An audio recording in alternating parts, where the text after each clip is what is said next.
implica, por ejemplo, lo que es la captación, la transformación y la utilización de los nutrientes. Esto para que nuestras células puedan, por supuesto, recibir todos los nutrientes necesarios, ya sea para cubrir sus necesidades energéticas o para la síntesis de las moléculas que necesita como parte estructural. Entonces, nosotros vamos a dividir la nutrición en lo que va a ser la digestión y, por otro lado, la absorción. Cuando hablamos de la digestión, vamos a hablar de una serie de la participación de una serie de elementos químicos, enzimas que van a regular ese proceso también y aquí tenemos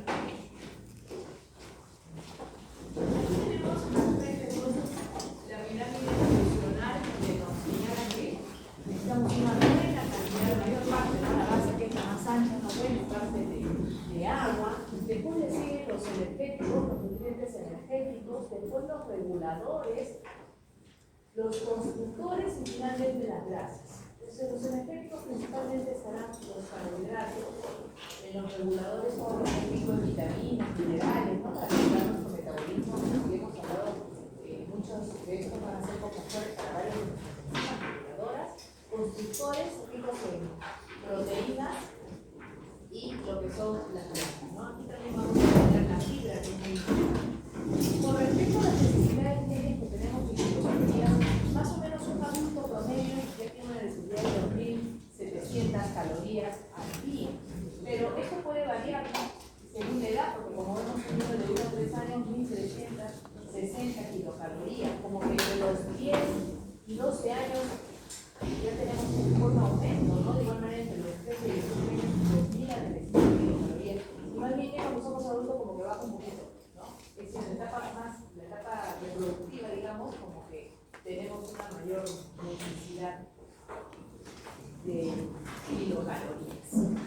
En este cuadrito de la derecha ustedes pueden ver entonces cuáles son más o menos los porcentajes que necesitamos de cada una de las principales fuentes de nutrientes que consideramos energéticos. Vemos que el 55%, ¿verdad?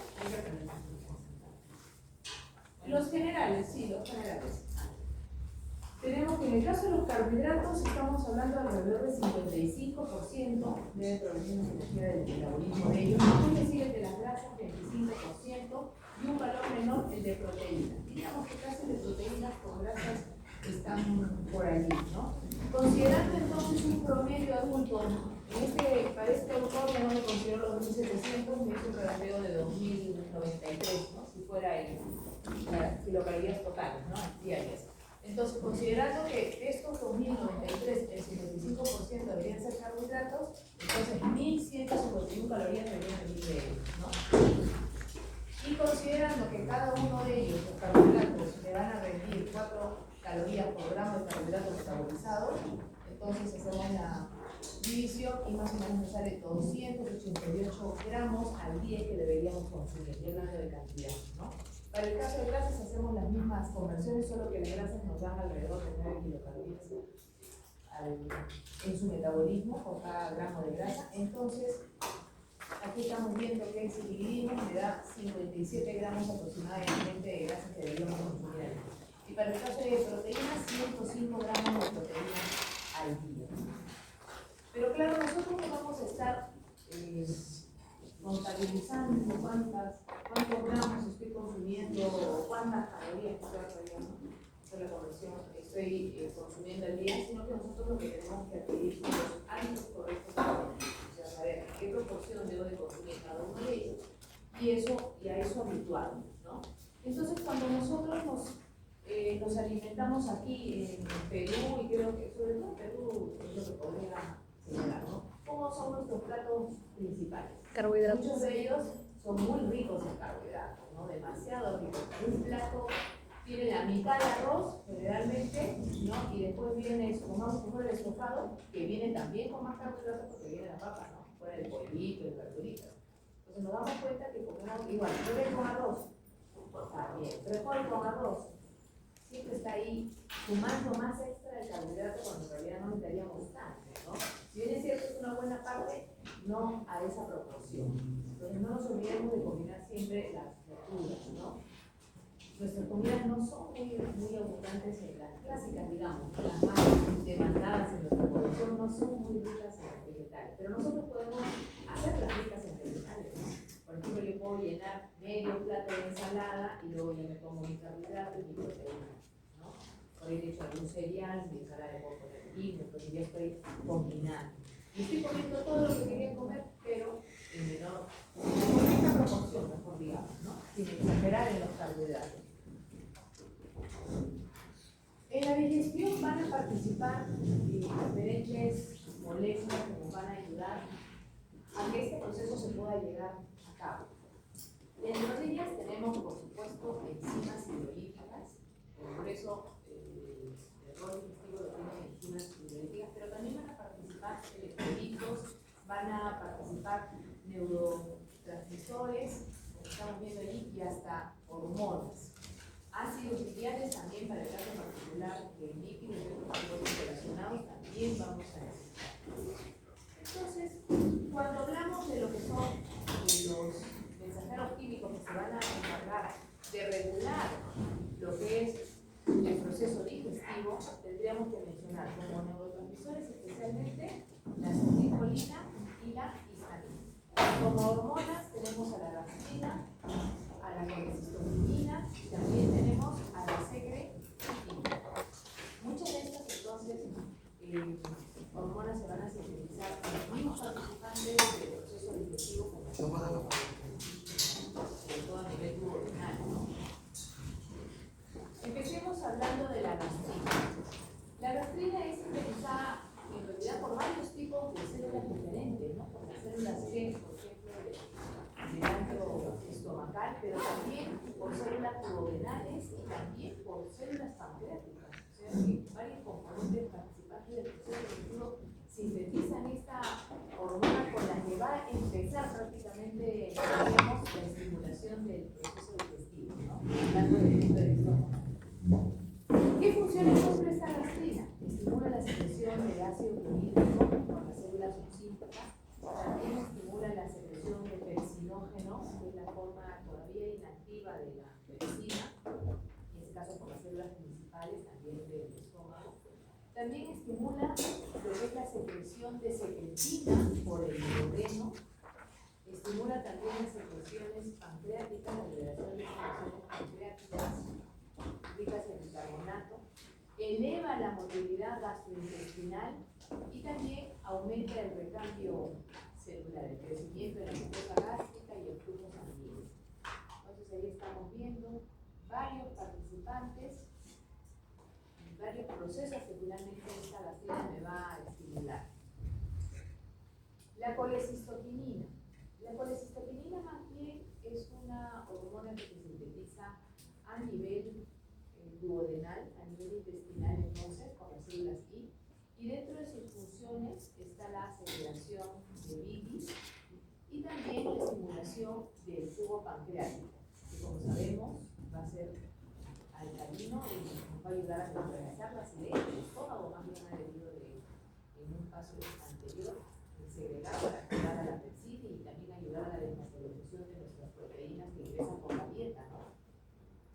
Entonces, como vemos, esta colecistoquinina es estimulada especialmente cuando llegan alimentos ricos en grasas y también en proteínas o sus contribuyentes que serían los aminoácidos. Frente a ese tipo de nutrientes alimenticios se estimula su secreción, ¿no? Como vemos, estimula a la vesícula biliar, donde se está almacenando la bilis sintetizada a nivel hepático, lo que está cargando allí, y también tiene una estimulación sobre el páncreas, es decir, glándulas anexas para este proceso digestivo, ¿no? ¿Y qué cosa es la bilis? La bilis es una secreción que es rica en lo que son las sales lineares o ácidos lineares, como son el ácido fólico, el ácido toxicólico, también contiene agua, también contiene colesterol, también puede contener fosfolípidos.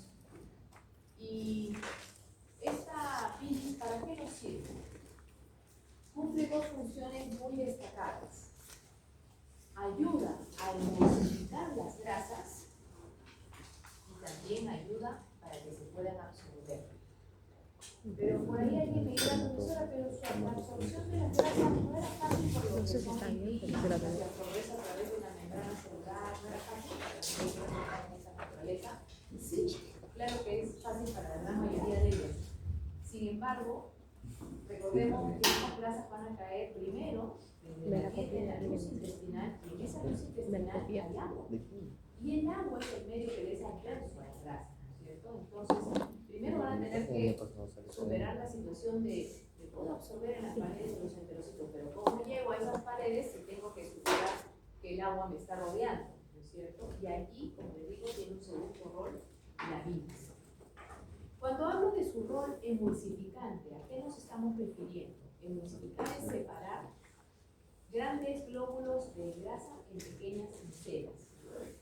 Las moléculas que son de naturaleza hidrofóbica, recuerden ustedes, tienden, como protege el agua, tienden a juntarse, como que a protegerse, ¿no? Ahí las fuerzas hidrofóbicas empiezan a obrar y se juntan formando grandes agregados. Entonces, en el proceso digestivo, si vamos a querer atacarlas, esas grasas posteriormente con enzimas celulíticas, no les conviene que sean grandes glóbulos de grasa, porque ya sabemos que la unión hace la fuerza. Contra más grandes y más aprendidos, más difícil es actuar sobre ellas, ¿no? Y es por eso que la bilis empieza a romper esos grandes glóbulos de grasa y comienza a generar pequeñas micelas que sean más fácilmente atacables posteriormente por las enzimas hidrolíticas, ¿no? Que van a romper a esos líquidos. La bilis también hay que decir que sufre una reabsorción, es decir, si bien es cierto, se libera a nivel intestinal, ahí se liberan las sales biliares, vamos a decir, primarias, pero posteriormente va a haber una reabsorción, se van a reabsorber por la circulación corta, va a volver al hígado, el 90% de la bilis se va a reabsorber nuevamente y solamente el 10% va a seguir su camino, digamos, y va a ser expuesto a la actividad de las bacterias que forman parte de nuestra flora bacteriana, especialmente a nivel intestino grueso, y se va a convertir en una bilis secundaria, ¿no? Cuando ya es sujeta a la acción de las bacterias de nuestra flora, se convierte en una bilis secundaria, mientras que la otra se reabsorbe, ¿no? Ahora, como la bilis tiene en su constitución un poco de colesterol, entonces entendemos que la porción de bilis que se pierde también es una manera de sacar colesterol de nuestro cuerpo, ¿no es cierto? Así que tiene todas sus funciones. También ayuda a metabolizar las moléculas que nos generan gases. Por eso una persona que está operada de la vesícula comienza a no segregar la cantidad adecuada de bilis. Se supone que el intestino empieza a sufrir un poquito a la ausente vesícula, sin embargo no va a poder almacenar una bolsita tampoco, ¿no? La liberación de estas se hace más baja, entonces empiezan a haber problemas digestivos, ¿no? La digestión se hace más lenta, la persona a veces tiende a adelgazar justamente porque se queda llena por mucho rato que no está digiriendo correctamente, entonces no quiere comer tan pronto, ¿no? O come poco, y encima se generan gases que no se metabolizan fácilmente. Entonces esos gases también dan sensación de llenura porque no deja bajar, ¿no? No deja bajar la comida y se generan gases a nivel del tracto digestivo. Por otro lado, la secretina. La secretina también es sintetizada a nivel de las células duodenales, no es como el intestino, no tiene constantes funciones en él, ¿no? Pero por las células S granulares del duodeno. La secretina lo que va a hacer es prácticamente termina el proceso de digestión, no manda señales que indican que ya el proceso digestivo está terminado. Estimula la secreción pancreática, pero ahora una secreción pancreática no tan rica en enzimas digestivas, como si fue el caso de lo que estimuló la gastrina, sino ahora más bien rica en bicarbonato, pero baja en enzimas, porque ya las enzimas dejan de actuar, y ya vamos a cerrar el proceso. Estimula la secreción de bilis, pero ahora con más agua y electrolitos. Inhibe, por otro lado, a la primera, que era la que arrancó el proceso, hay que bloquearla, inhibe a la gastrina y también inhibe la secreción de ácido clorhídrico y va a disminuir también la motilidad gastrointestinal porque ya no hay necesidad ya que ya el proceso está terminando, finalizando, ¿no? Tanto la gástrica como la intestinal. Hay que señalar que la gastrina, su acción se va a inhibir con la misma presencia de acumulación de bicarbonato. El mismo bicarbonato la va a bloquear. Hemos hablado entonces un poquito al respecto de hormonas regulando este proceso. Pasemos a hablar también de lo que son las enzimas biológicas. Aquí les he preparado un cuadrito donde estoy colocando entonces las principales enzimas que participan en la digestión de proteínas, carbohidratos, lípidos y ácidos nucleicos. Y las he colocado en tandadas, porque como siempre les digo, una imagen queda más rápidamente que ustedes ven de manera literal estudiando, preferible que capten la imagen. Y las he colocado en una altura que hace referencia, por si acaso, al lugar donde se sintetiza, al órgano que está implicado en su síntesis, ¿ya? Entonces, si hablamos de las proteínas, a ver, empecemos por las proteínas. ¿Dónde empieza, si yo les pregunto en el examen, dónde empieza la digestión de las proteínas? En el estómago. En el estómago, ¿no es cierto? Gracias justamente a la pepsina, que ya sabemos que nació como pepsinógeno y que posteriormente se ha debido activar por el ácido clorhídrico en forma de pepsina. Posteriormente, la digestión de las proteínas va a continuar gracias a enzimas pancreáticas, como las que ya hemos mencionado antes, cuando estábamos estudiando cómo cortaban, como es el caso de tripsina, quimiotripsina, también actuará carboxipeptidasa y también la elastasa específicamente que actúa sobre la elastina. Se complementará también su acción gracias a otras enzimas más que más bien son de origen intestinal, como serían las aminopeptidasas, por lo que estamos viendo que están actuando las carboxi, y después van a actuar las aminopeptidasas. También se sintetiza a nivel intestinal dipeptidasas que nos pueden ayudar a cortar algunos dipéptidos que todavía han quedado, y también actúa la enteropeptidasa, también conocida como enteroquinasa. Entonces, si nos damos cuenta, lo que les decía me parece también cuando hablamos de las proteasas, no nos conviene que primero actúen las de las esquinas, ¿no? Porque primero más bien actúan las endopeptidasas. ¿Recuerdan que clasificamos estas peptidasas las que cortan adentro y las que cortaban el primer y último enlace, ¿no? Las que cortaban el primero, aminopeptidasas que liberaban al aminoácido N-terminal, las carboxilas que cortaban al último enlace que liberaban al aminoácido carboxiterminal. Entonces, como decía, primero no van a actuar ellos, primero van a actuar las endo principales, como tripsina, psina, que siempre son las más conocidas, ¿no? Para que ya una vez que yo tenga varios fragmentos, pongamos que llegaron largas cadenas proteicas, pero ahora cuando actuaron las endo me generaron muchos fragmentos. Y ahora sí, como tengo muchos fragmentos, tengo más puntos de acción para la de los extremos, porque tengo más extremos porque tengo más fragmentos. Así que ella actuará la carboxi y luego posteriormente la aminopeptidasa. Con respecto a los carbohidratos, ¿qué diríamos? ¿Dónde empieza la digestión de los carbohidratos a diferencia de la de las proteínas? Esa más bien empieza en la boca por acción de la amilasa salival, también conocida como tialina. Solamente la salival es la que se conoce como tialina. Digo solamente porque seguramente ya están recordando que también tenemos otra amilasa, ¿no? La amilasa pancreática, ¿no? Pero esa no se conoce con esa denominación. Entonces, la primera actual va a ser la amilasa salival. ¿Y por qué tendremos dos? Porque en realidad la acción de la amilasa salival es muy breve, ¿no? Porque uno deglute rápido, y peor en estos tiempos que uno come todo apurado, ni siquiera se toma el tiempo de masticar y de gustar correctamente los alimentos, ¿no? Digamos, y metemos todo a velocidad máxima, ¿no? No hay tiempo. Exacto, estamos luchando contra eso en la actualidad. Y bueno, y eso genera también otros problemas, ¿no? Una mala digestión, gastritis también, sí, que sobre todo no comemos a nuestras horas, y aparte que nos estamos quitando un momento que debe ser gratificante en el día. Nosotros durante el día debemos de tener momentos gratificantes, que la no felicidad, no todos los días sea solamente responsabilidades y responsabilidades. Y la alimentación es placentera, ¿cierto? Nosotros comemos algo rico.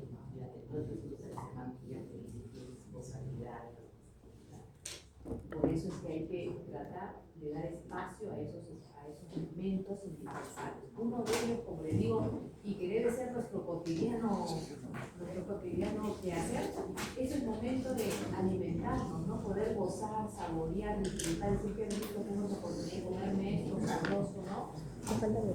Y sin embargo, nos estamos perdiendo esos momentos. Nos estamos comiendo y compartimos a veces con la familia también, ¿no? Entonces, ese momento es importante hoy. Parece mentira, ¿no? Pero son pequeños momentos de gratificación que tenemos. Es como que momentos felices durante el día, ¿no? Recordamos esos momentos que nos compensan los otros momentos de estrés y de preocupación, que eso sí hay bastantes. Bueno, entonces la amilasa pancreática empieza su acción a nivel de la boca, pero no dura mucho porque deglutimos, ¿no? Y luego, entonces, la acción de la digestión de los carbohidratos se va a complementar mejor por la acción de la amilasa pancreática. Pero ojo, estoy diciendo que aquí he colocado las enzimas que se sintetizan a nivel del páncreas, pero no van a actuar a nivel del páncreas, ¿cierto? Se tienen que liberar a nivel intestinal, ¿cierto? Muy bien. Entonces, se complementa con la acción de la amilasa pancreática y posteriormente van a actuar enzimas que nos van a ayudar a la digestión de los demás carbohidratos más pequeños que se van a generar por la fragmentación de las amilasas sobre polisacáridos como almidón o glucógeno.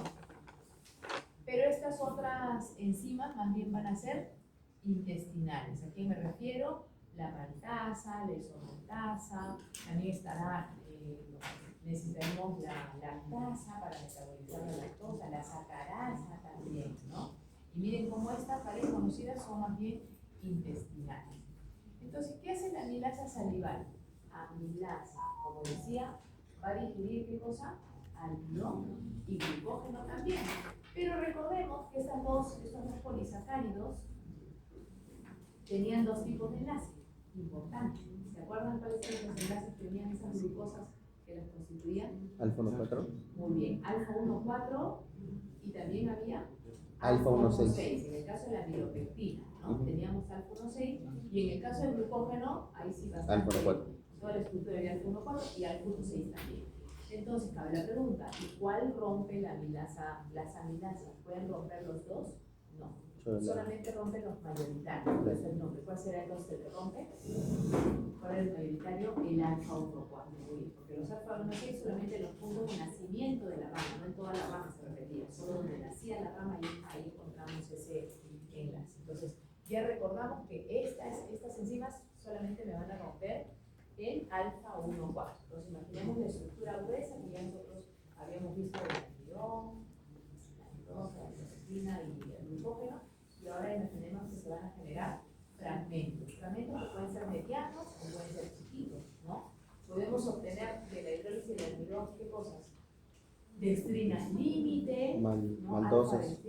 Muy bien, maltotriosa, isomaltosa, inclusive también algunas glucosas, pero no tanto unidades, generalmente son fragmentos lo que vamos a obtener, ¿no? Maltosa, maltotriosa.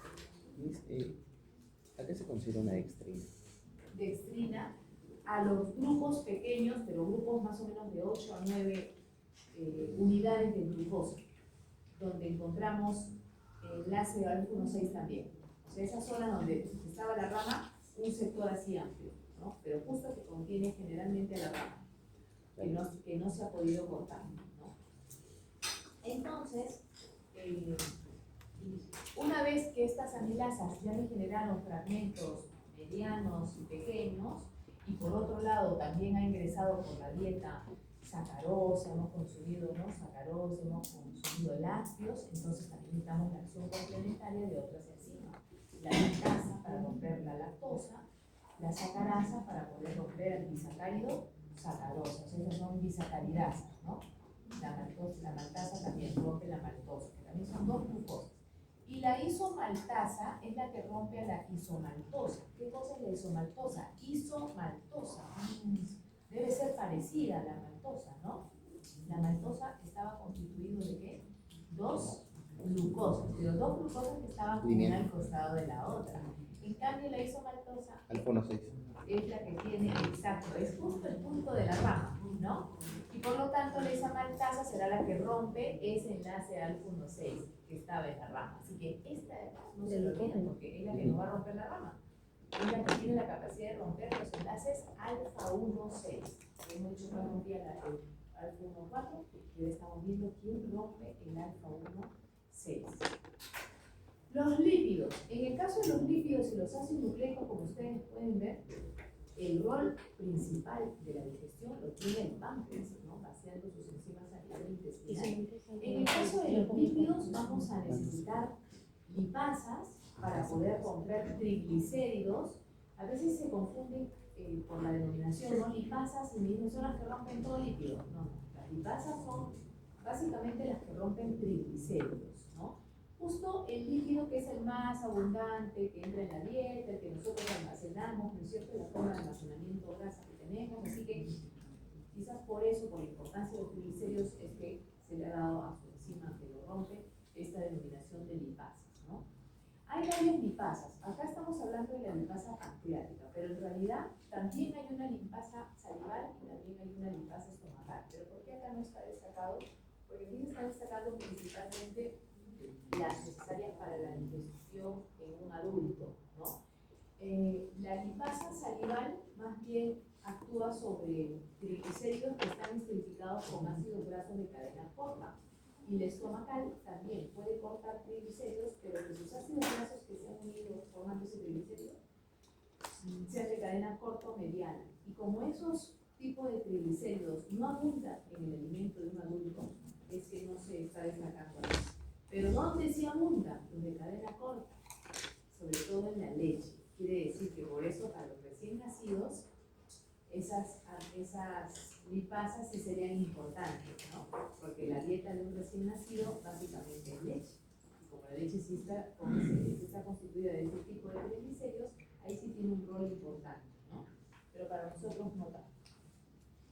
Aparte de las lipasas, entonces, acá destacando, repito, la pancreática, también necesitaremos fosfolipasas para romper específicamente los fosfolípidos. Hay varios tipos de fosfolipasas. Acá estamos mencionando una de las más activas, que es la forma A. También necesitaremos colesterol esterasas. ¿Para qué la colesterol esterasa? Para romper los ésteres de colesterol, ¿no es cierto? ¿Y qué eran los ésteres de colesterol? Un colesterol que en su grupo H había ganado un ácido graso, ¿no? Se había esterificado con un ácido graso. Cuando el colesterol tenía el OH, era el alcohol, y el ácido graso, el ácido, por eso éster, ¿no? Y así que para poder separar ese ácido graso del colesterol y dejarlo como colesterol libre, necesitamos a estas enzimas. Y finalmente, no nos olvidemos igual los ácidos biliares o sales biliares para poder correctamente permitir que estas enzimas actúen sobre pequeños glóbulos de grasa y que no sean asociados con ellos, ¿no? En el caso de los ácidos nucleicos vamos a necesitar ¿a quiénes? Bueno, para romper ADN, ADNasas. Para romper ARN, ARNasas. ¿Qué me liberará? ¿Qué me liberará una ADNasa y una ARNasa? Si yo rompo la macromolécula, lo que voy a obtener son los números constituyentes. Entonces, imaginemos que después que actuaron estas, se liberaron ¿qué cosa? Nucleótidos. El nucleótido todavía lo puedo dividir más, ¿no es cierto? ¿El nucleótido de qué estaba constituido? Fosfato, muy bien, el azúcar, la pentosa y la base nitrogenada, ¿no? Entonces, podríamos quitarle el fosfato, ¿no? Para empezar. ¿Cómo se llaman las enzimas que quitan fosfato? Fosfatasas. Pues una vez que actuaron fosfatasas sobre los nucleótidos que me dejaron esta flequita actuada, me queda un nucleósido, ¿no? Entonces, ¿quiénes vendrán a romperme los nucleósidos? Nucleósidos, ¿no? Y con eso ya he completado entonces separar cada uno de los componentes del nucleótido y tener fosfato, tener el azúcar, que ya se podría absorber por mecanismos de transporte especializados, y tendría la base nitrogenada que también, gracias, no nos olvidemos, a permeasas, ¿no? A permeasas ingresan estas moléculas a través de la membrana celular. Entonces, de todas las localizaciones corporales, tejidos que participan en lo que es la digestión, ¿quién se lleva el premio aquí? ¿Quién alberga la mayor parte de las enzimas hidrolíticas? El páncreas, ¿no es cierto? Tan importante entonces nuestro páncreas para poder hacer correctamente un proceso digestivo. Y el páncreas es muy susceptible de dañarse con consumo crónico de alcohol, entre otras cosas, también por parasitosis, ¿no? Y bueno, y por cálculos vesiculares que se filtran hacia el páncreas también puede verse comprometido, ¿no? Pero bueno, eso ya serían casos un poco más dramáticos. El caso de consumo crónico del alcohol sí da pena, ¿no? Porque en realidad no sería necesario y sin embargo muchas personas se lo van a generar, ¿no? Por no medirse. Así que siempre con mucho cuidado.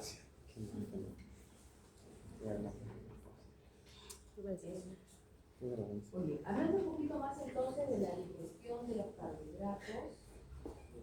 Bueno, no de los carbohidratos, hablemos de la secreción salival, que claro, tenía muy importante porque empezaba la de los carbohidratos a nivel de la boca.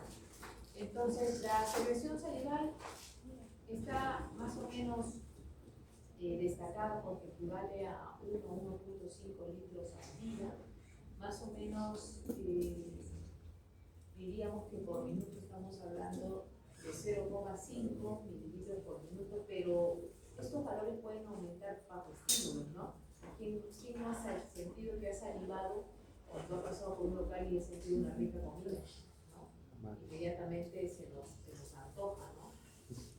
Sobre todo por oler, ¿no? Pero también puede ser visual, ¿no? Que vemos un reclamo de una rica comida y también salivamos, ¿no? Entonces puede verse estimulado también, como que también podría haberse inhibido por ciertas condiciones.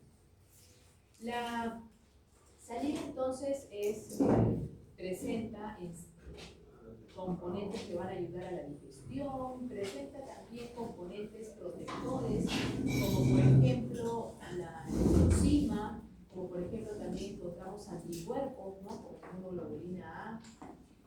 Así que tiene varias funciones, aparte de decir que facilite la masticación, que facilite el habla, la degustación, también tiene esas otras funciones que estamos destacando, ¿no? Protectora, hasta inmunológica. Y por supuesto la digestiva, que ya dijimos, por las enzimas que pueden tener, ¿no? Se considera que es una secreción hipotónica, con un pH que varía alrededor de la neutralidad, o sea, puede ser ligeramente ácido, 6,5, o ya yéndose al ligero alcalino, comienza hasta el 7,5, ¿no? ¿De qué dependerá ese pH? Del tipo de alimentación predominante que nosotros tengamos. Si consumimos muchos carbohidratos, como los carbohidratos que fermentan y producto de las fermentaciones se generan ácidos, vamos a tener mayor acidez. En cambio, si consumimos sobre todo más verduras, entonces van a haber más componentes alcalinos. Y hay un detalle allí, ¿no? Que los ácidos favorecen justamente la aparición de caries. Entonces hay que cuidarnos de no comer mucho glúcido para que no se den esos productos de la fermentación en demasiada cantidad o bien, ¿no? Los glúcidos, contra más degradados, procesados se los deja a la bacteria, más fácil de actuar. Y para nosotros más fácil de absorber, ¿no? Por eso es que es más cariogénico un dulce procesado que un dulce natural, ¿no? Por ejemplo, si consumimos el dulce de la fruta, más que está mezclado con otros componentes, mientras va pasando por el tracto digestivo, no todo se llega a absorber, ¿no? Porque muchos están enlazados y terminan yéndose en nuestro cuerpo, así como mezclado, ¿no? Pero cuando nosotros consumimos alimentos con carbohidratos muy procesados, como el azúcar muy refinada, porque el azúcar blanca es la pésima, en realidad, y ahora estamos ya hace años consumiendo azúcar rubia. Ya ni llega la mano con las cosas de repostería, ¿no? Entonces es más fácil que las bacterias cariogénicas lo utilicen, más rápido se multipliquen, generen la caries. Y dos, también es más fácil que nosotros la absorbamos, ¿no? Pues hay que saber elegir el tipo de carbohidrato a consumir, ¿no? Porque nadie dice que nos privemos los carbohidratos, ya que una buena parte de nuestra energía lo tenemos a partir de eso. Pero cuidemos el tipo de carbohidratos y no pasarnos de la proporción adecuada, por supuesto, ¿no? Todos esos pequeños detalles suman para una óptima salud, ¿no? El tema dental no es un tema meramente estético, ¿no? Es un tema que puede afectar la autoestima y por supuesto generar hasta depresión si uno está pues, con dolores constantes, caries, ¿no? Así que a cuidar, gingivitis, todos los compromisos que podrían darse, ¿no? La saliva se secreta principalmente por las glándulas parótidas, esas que se nos inflaman cuando nos da parodontitis o papera, por acá, las grandecitas que ustedes ven. Pero también hay otras glándulas que también segregan saliva, como la parótida tiene también glándulas accesorias de las parótidas, pero también está la suburbal y las submandibulares, ¿no? Ahí podemos ver.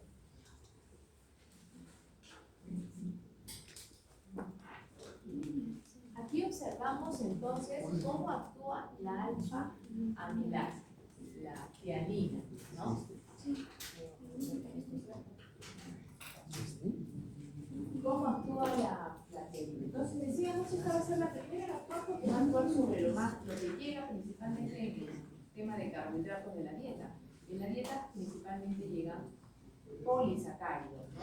En buena cantidad.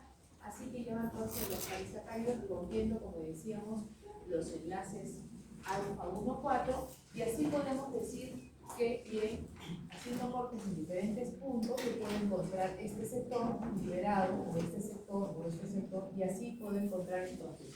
Para el caso de cuando actúa sobre la maltosa, principalmente sus productos mayoritarios son maltosa y maltodiosa. Y cuando actúa sobre la amilopectina, que es más compleja y ramificada, ahí también vamos a obtener maltosa, maltodiosa, pero también podemos obtener dextrinas, sí, también podemos obtener dextrinas, glucosa libre, como estamos viendo acá.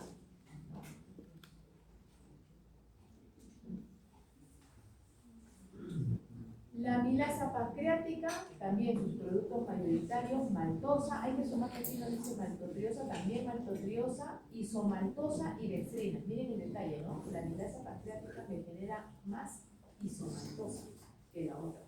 Entonces es un detalle comparativo.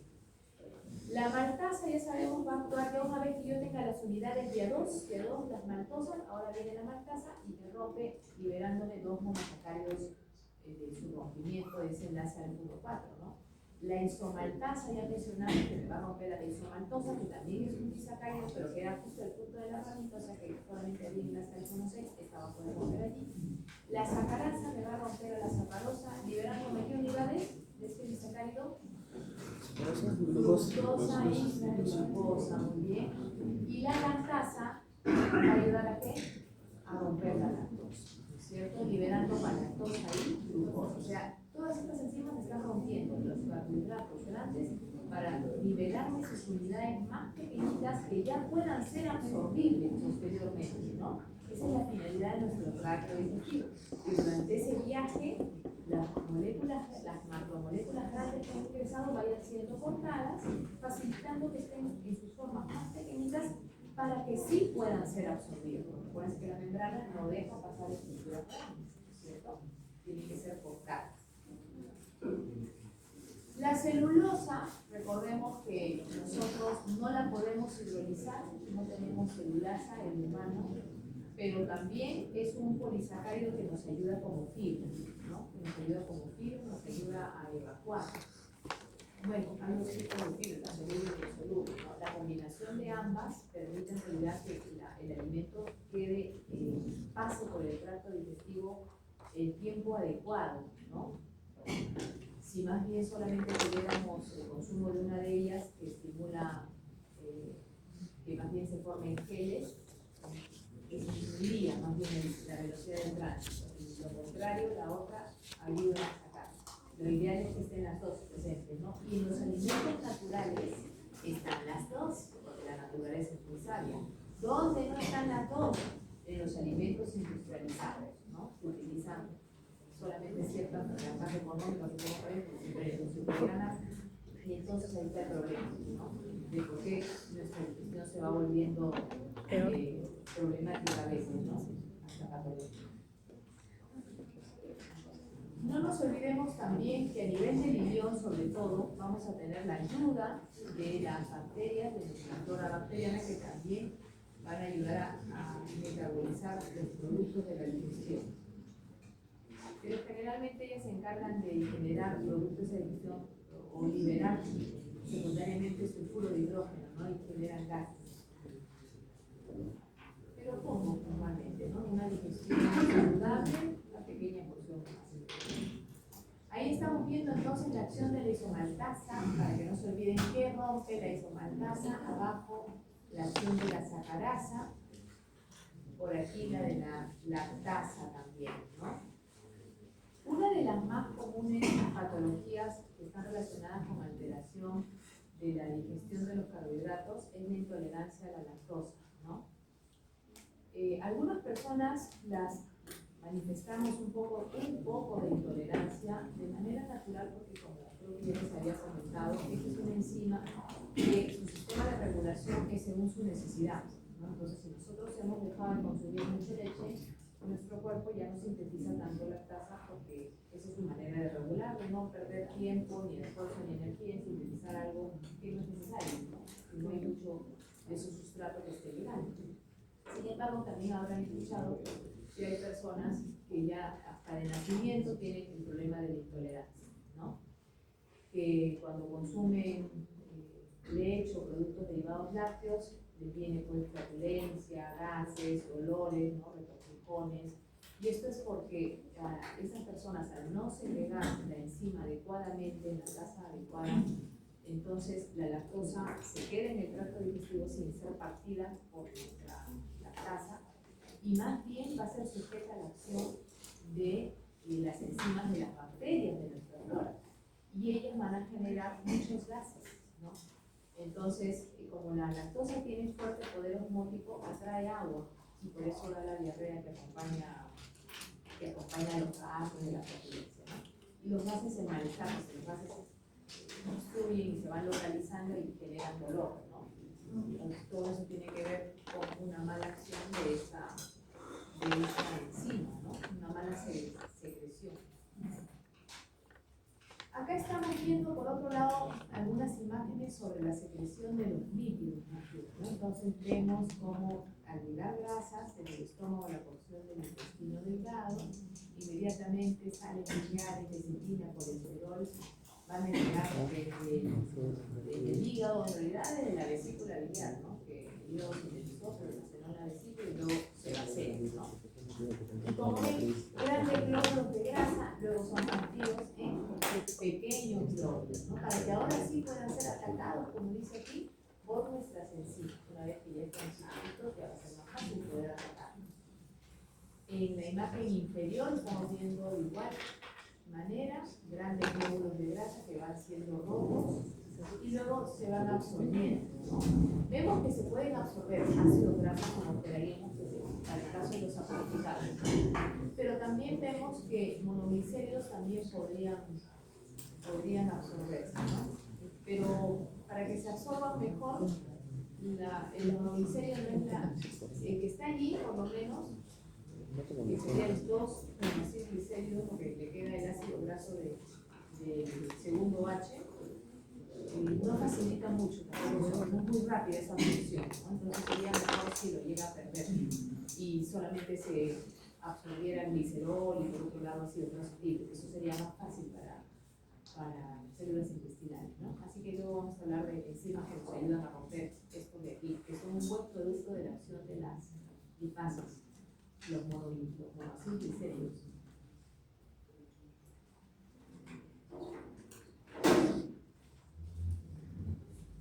Aquí está lo que les decía hace un momento sobre que la litis sufre reabsorción por la circulación enterohepática, ¿no?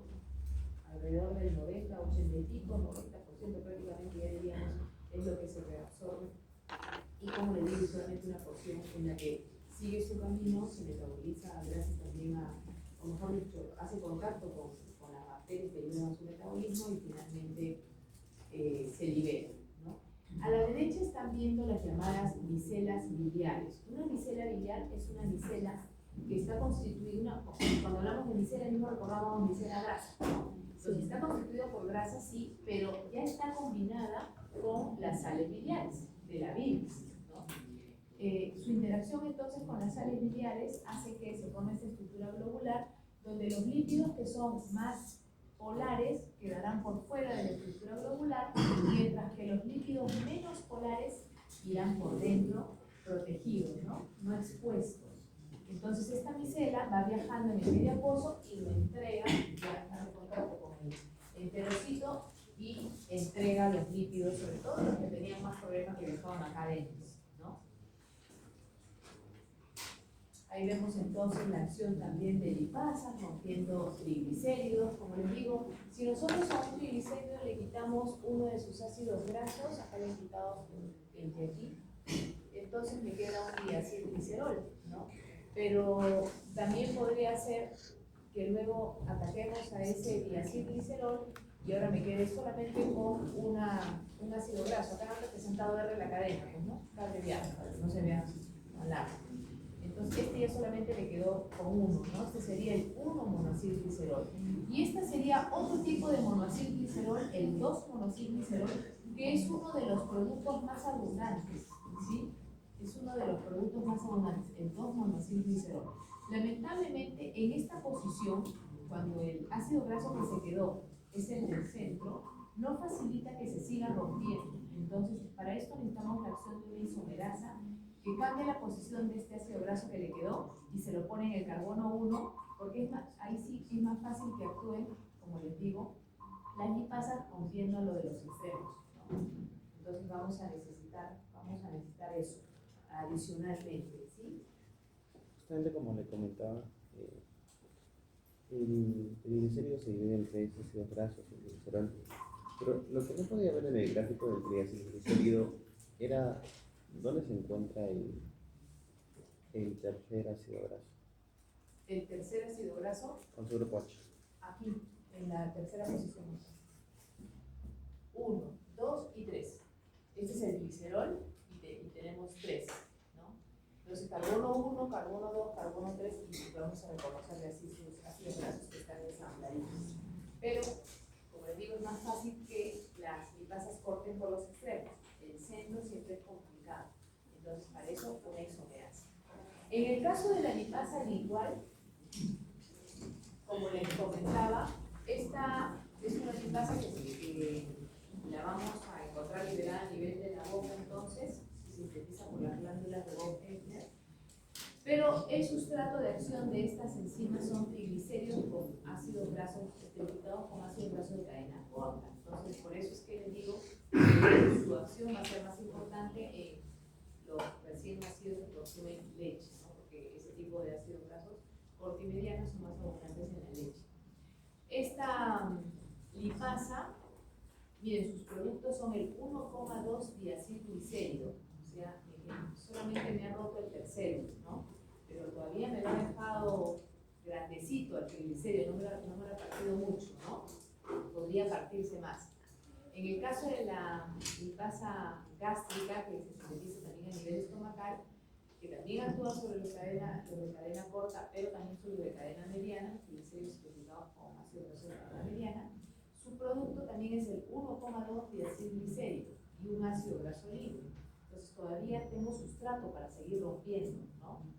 Por la otra lipasa que ya va a actuar, que sería la lipasa pancreática. Ambas, su pH óptimo de acción es entre 3 a 6. Quiere decir que una vez que abandone el estómago ya no va a poder actuar, ¿no? Porque el medio ácido se está yendo. Aquí vemos el caso de la lipasa pancreática. La lipasa pancreática, que va a ser la más importante en el rompimiento de triglicéridos, tiene dos demandas, tiene dos necesidades. Necesita de la colipasa y va a necesitar para completar su acción, que es la mejor, la máxima, la más abundante entre las tres lipasas, va a necesitar también de una isomerasa. La colipasa es un cofactor proteico que también se sintetiza a nivel pancreático y que se va a necesitar para mantener la estabilidad de la lipasa. Porque la lipasa, por exposición a las sales biliares, se puede alterar su estructura y perder su función. Entonces, la presencia de la colipasa ayuda a que la lipasa no altere su estructura en presencia de las sales biliares, le da un tiempo más de acción, facilita su estabilidad. Y por otro lado, la isomerasa que pongo más abajo, he puesto para mayor velocidad de acción, ¿no? Porque la isomerasa va a convertir los dos monacilglicéridos en uno monacilglicérido y más rápidamente la lipasa va a poder romper en esta posición. Decía, o sea, más rápidamente se va a poder dar el proceso digestivo lípido porque ya voy a poder romper más, ¿no? Al haber hecho ese cambio de ubicación del ácido graso. Sus productos más importantes son los dos monacilglicéridos y dos ácidos grasos. Entonces, no se bien que esta ya me genera uno solo, ¿no? El esqueleto con uno solo, pero lamentablemente ese uno solo es el del medio, por eso que va a necesitar la acción de las otras. Ahí vemos la acción de las colesterol esterasas, hemos representado un éster de colesterol, porque ya en donde debería tener su grupo H, está representado un ácido graso ya anclado, ¿no? Entonces estas esterasas van a separarlo liberándome colesterol libre y ácido graso libre. Por otro lado tenemos las fosfolipasas para romper fosfolípidos, pero miren aquí, tenemos varios tipos de fosfolipasas. Entonces tenemos que, si esta es la cabecita del fosfolípido, ¿no? La cabecita donde está el grupo polar, el fosfato, y ya viene el glicerol donde se anclan las dos patitas que decimos, o dos bolitas, que son sus ácidos grasos anclados. Este más alejado del glicerol, más alejado de la cabeza, sería el carbono 1, el carbono 2 y este carbono 3. Entonces tenemos una fosfolipasa A1 que específicamente me rompe al ácido graso que está unido al carbono 1. En cambio tenemos otra que es la A2 que específicamente me corta al que está ubicado en el carbono 2. Por otro lado, ¿cuál es la que era más activa? Las A, ¿no? Las A mencionamos hace rato. Pero también tenemos otro tipo de fosfolipasa que es la C, que más bien se rompe aquí, me separa entonces cabeza de cola, diríamos, ¿no? Cabeza de cola. Y por otro lado, la última fosfolipasa sería la D, la que ya me separa los dos componentes de la cabeza, ¿no? Que sería el grupo polar del fosfato. Ahora, cuando estos fosfolípidos se rompen, a veces también solamente se le está quitando un ácido graso, no se le llega a quitar los dos en un primer momento. Cuando me queda el esqueleto de un fosfolípido que ha perdido un solo ácido graso, a eso se le llama lisofosfolípido, porque ya fue lisado, claro, no completo, ¿no? Solo se le quitó una patita, pero todavía puedo actuar. Y entonces, como ustedes pueden ver, aquí también estamos viendo que si me queda con un ácido graso es un lipofosfolípido, ¿no? Y tengo el ácido graso que se perdió libre. Sobre estos lisofosfolípidos también tenemos otra enzima, que son las lisofosfolipasas, que pueden quitar el otro que le quedaba, ¿no? El otro ácido graso. Y después pueden actuar otras enzimas más también para separar inclusive la cabeza. Fosforilasas, por ejemplo, para quitarle la parte adicional de la cabeza. Secreción gástrica. Ya hemos mencionado entonces que a nivel estomacal se sintetiza el ácido clorhídrico por las células oxígenas, el tensinógeno por las células principales, pero también hay que decir que se sintetiza el factor intrínseco por las células también parietales, que es un factor necesario para poder absorber la vitamina B12, ¿no? A veces hay personas mayores que no sintetizan adecuadamente entonces este factor intrínseco y por eso no puede, por más que tienen una dieta muy completa, con todas las vitaminas, tienen deficiencia de la vitamina B12 porque no la están pudiendo absorber correctamente. También hay que decir que otro componente importante que se libera a nivel gástrico es el mucus, ¿no? Que se va liberando de las células epiteliales para proteger justamente el recubrimiento estomacal, ya que está sujeta constantemente a la liberación de ácidos y enzimas hidrolíticas, ¿no? Acá vemos entonces cómo se da el mecanismo de producción del ácido clorhídrico. Esta es la luz intestinal, o sea, es la cara de estas células parietales que miran hacia la luz, y esta sería su otra cara opuesta que comunicará con lo que es la navegación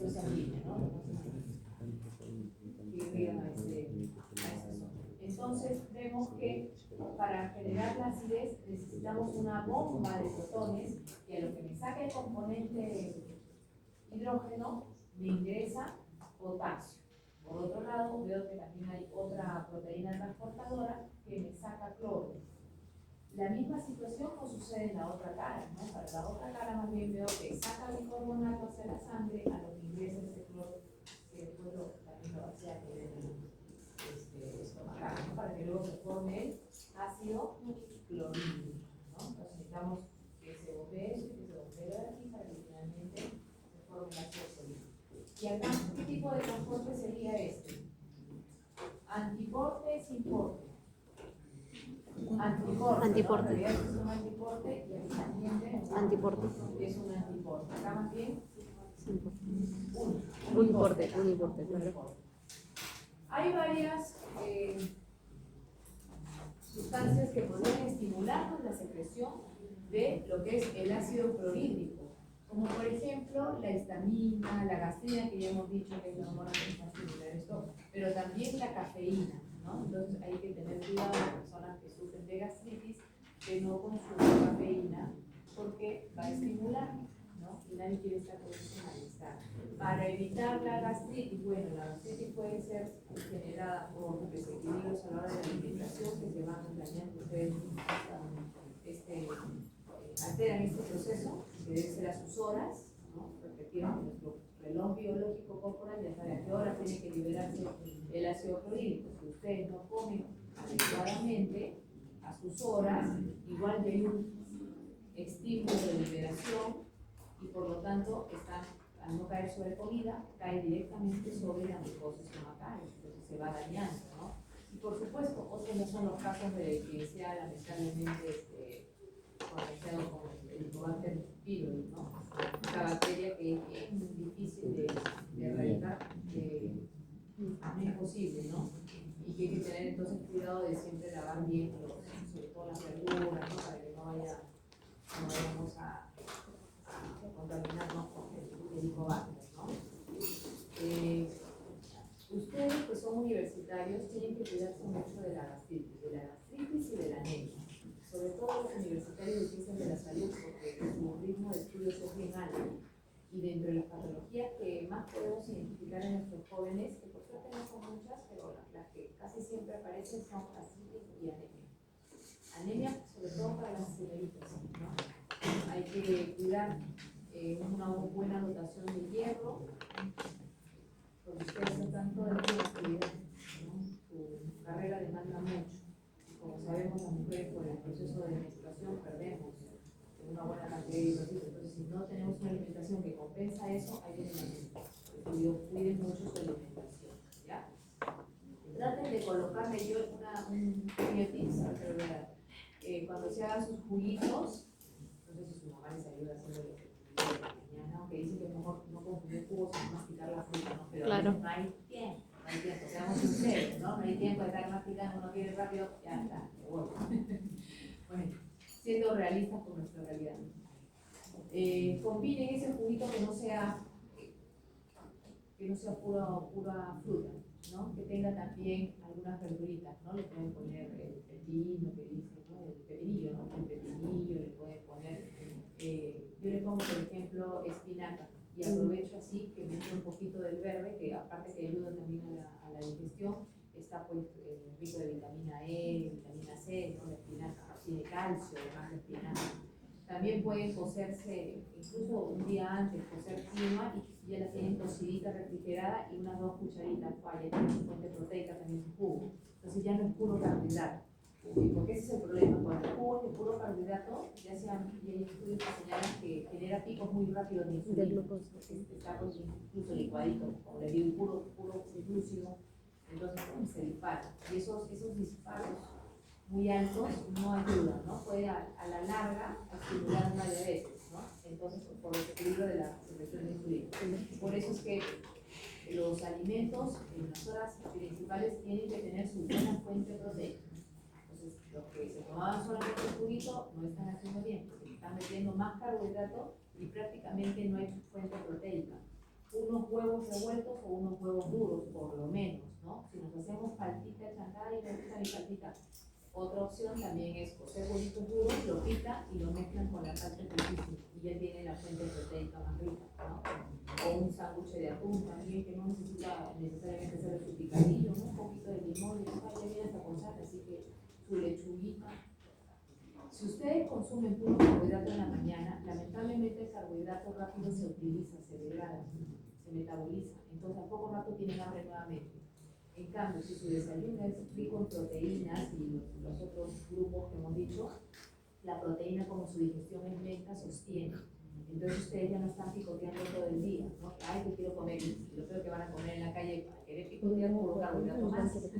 Seguimos en el círculo vicioso, ¿no? Entonces, si se aseguran de consumir proteína en su desayuno, van a poder aguantar bien como debe de ser sin estar picoteando carbohidratos extras durante la mañana, ¿no? Y aparte que le están dando los precursores necesarios para crecer, ustedes todavía crecen. Si no consumen proteína, entonces no están ayudando a su cuerpo a crecer, ¿no? Muy bien. Ahí estamos viendo la activación del pepsinógeno, que ya habíamos hablado en clase de enzimas, que, mejor dicho, la activación de la pepsina debería ser a partir del pepsinógeno que estaba inactivo. Estas proteínas digestivas, la mayoría se activaron ¿por qué? Por fragmentación proteolítica, ¿no? Cuando eran cortados. Ya estamos viendo entonces que pierde alrededor, acá dice 42 aminoácidos, pero para el humano se habla de hasta 47 residuos aminoácidos que pierde, y al parecer esto permite que esta adopte un plegamiento tal que ya sea activa, ¿no? Recordemos entonces que pepsina activa puede cortar por el lado amino y aminoácidos como son aromáticos como proteína alanina, tirosina, tritrógano, también ácido aspartico, ácido glutámico, pero no, y la no actúa sin la anterior es clorina, porque como corta por el lado amino, el anterior no debe ser clorina. Abajo vemos la activación de tripsinógeno. ¿Quién activa tripsinógeno? Principalmente enteroquinasa. Este es indispensable para que el tripsinógeno se active. Y enteroquinasa, ¿quién la sintetizaba? El intestino, más bien, ¿no? Enteroquinasa o enteroquinasa es lo mismo. Pero una vez que esta enteroquinasa ya activó algunas moléculas de tripsinógeno, o sea, ya lo cortó y ya pasaron a la forma de tripsina, la misma tripsina ya activa puede cortar más de su mismo tipo, o sea, de tripsina, ayudando a que el proceso de activación sea más rápido, ¿no? O sea, se genera una cascada de activación de realidad. Tripsina corta por el lado carboxilo de aminoácidos, lisina, atirina, cisteína, y no corta si el siguiente es prolina, ¿no? Ahí vemos la activación entonces de tripsinógeno y también de quimiotripsinógeno. Ahí estamos viendo la enteropeptidasa o enteroquinasa. Y por acá estamos viendo quimiotripsinógeno. ¿Quién está ayudando a que el quimiotripsinógeno se active? La misma tripsina, ¿no? La misma tripsina. Esta enteroquinasa o enteropeptidasa me activó tripsinógeno, pasando a tripsina. Y una vez que yo tenía tripsina, esta podía activar a más tripsinógeno e inclusive, como estamos viendo, al quimiotripsinógeno, ¿no? Por eso les digo que la cascada de activación de tripsina a partir de la enteroquinasa facilita que el proceso se dé más rápidamente. Acá vemos la activación de quimiotripsina también por fragmentación proteolítica en varios puntos, como ustedes ven, no se veemos que cortan por el lado carboxilo y aminoácidos aromáticos y leucina. Y ya una vez que actúan las exopeptidasas, actúan las exopeptidasas, ¿no? Como carboxipeptidasa y aminopeptidasas, que ya pueden liberar de los círculos. Finalmente también, como les digo, hay dipeptidasas que también nos pueden ayudar.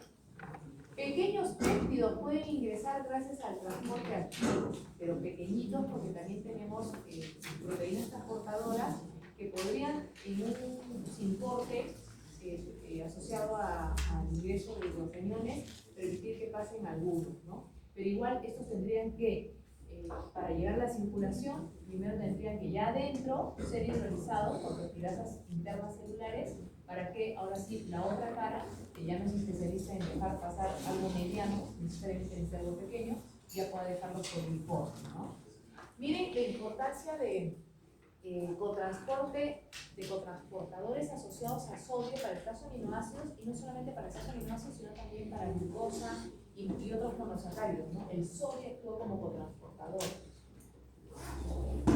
Aquí entra por cotransporte, pero ya para la otra cara, unicorte, ¿no? Hacia la sangre.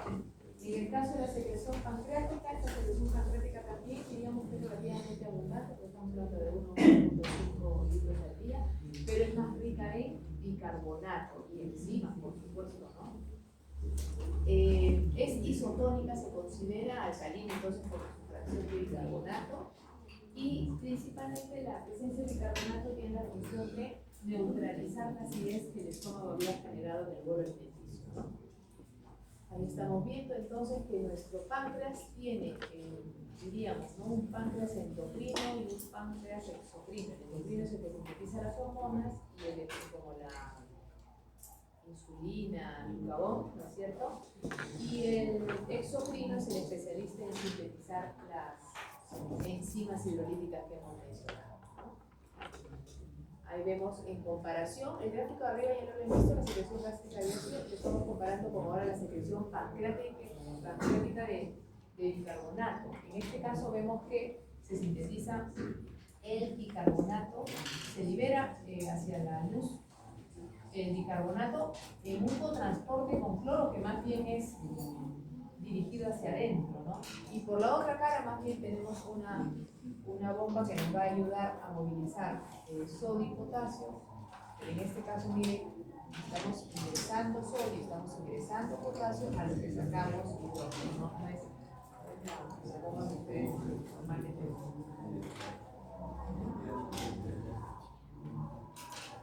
estás quitando, claro, estás quitando el componente ácido.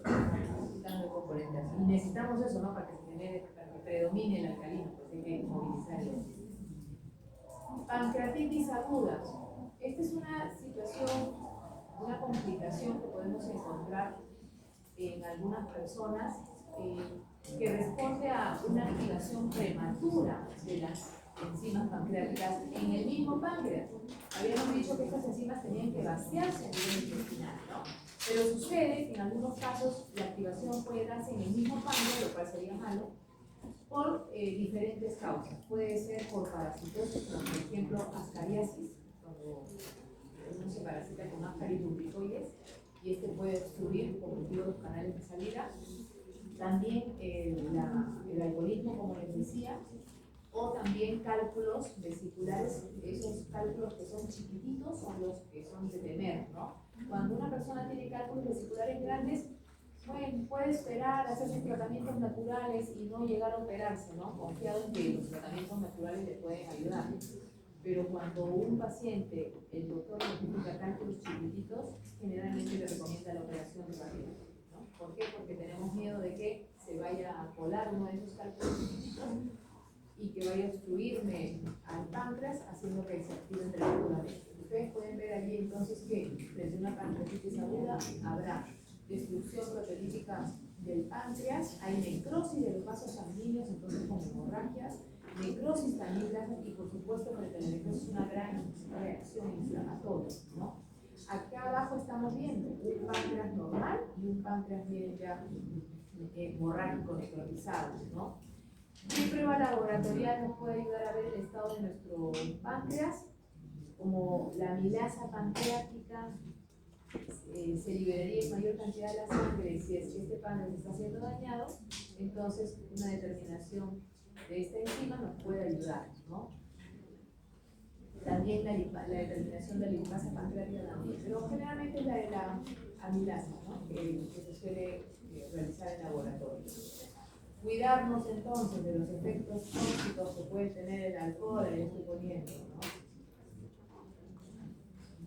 Muy bien, y este temita ya es motivo de la otra clase la segunda parte del tema de nutrición es digestión, pero esto ya en la próxima clase continúa. Muy bien, jóvenes, les agradezco que hayan venido de madrugada.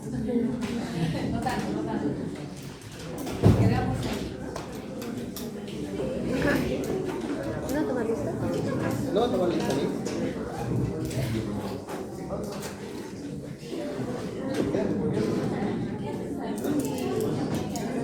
Los trabajos, por favor, a mi delegado, por favor. Para pasar a recoger, ¿ya?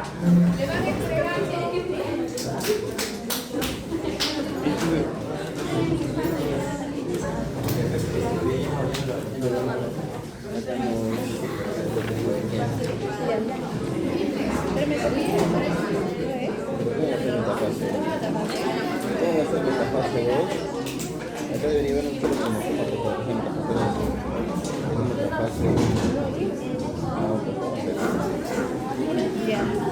Y esto se para un montón, pero mucho más poco. Sí, con la profesora Lara. Claro, eso.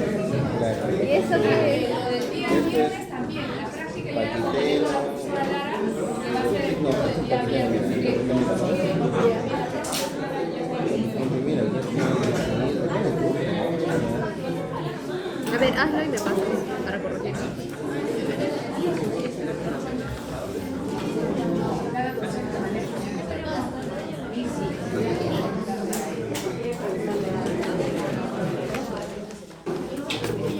¿Alguien tiene para mi aparte?